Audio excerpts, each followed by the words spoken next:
Welcome to the Fear and Greed Afternoon Market Report for Wednesday, the 13th of October 2021, where in just a few minutes I tell you everything you need to know about what's happened in financial markets, economics and the world of business today. I'm Sean Aylmer. The S&P ASX 200 closed down slightly today to finish at 7,273 points, the third fall in as many sessions, with materials and financial stocks doing poorly, while real estate investment trusts outperformed. In fact, 9 of the 11 sub-indices rose, so for most companies it was a pretty good day.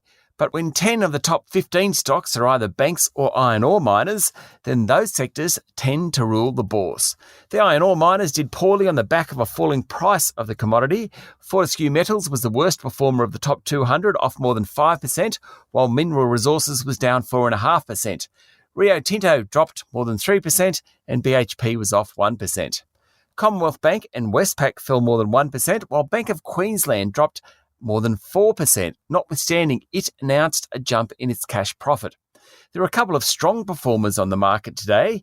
GUD Holdings share price jumped almost 9% after it provided a market update yesterday that impressed investors. Its automotive division and Davey Water Products businesses are performing really well.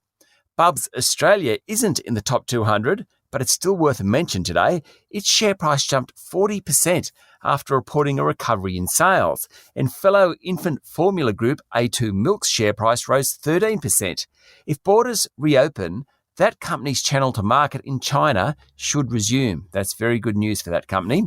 And a Fear and Greed favourite, EnviroSuite jumped 9% today after announcing a deal to monitor noise pollution with NASA. The Star Entertainment Group also did well, up more than 6.5%, recovering some of the ground it's lost in the last few days. Among the large caps, the best performers were property groups Goodman and Scentre, both up more than 2%. In economic news, Federal Treasurer Josh Frydenberg forecast that the September quarter had probably contracted by about 3%. The Westpac Melbourne Institute Consumer Confidence reading fell by 1.5%, but it still remains positive. The COVID news continues to improve, mostly because the vaccination rollout is going well. Both premiers of Victoria and New South Wales are expected to make further announcements about removing restrictions in coming days. The Aussie dollar is trading around 73.4 US cents, and quickly recapping Wall Street's closes this morning, all the major indices finished slightly lower. That's it for the afternoon market report for Wednesday, the 13th of October 2021.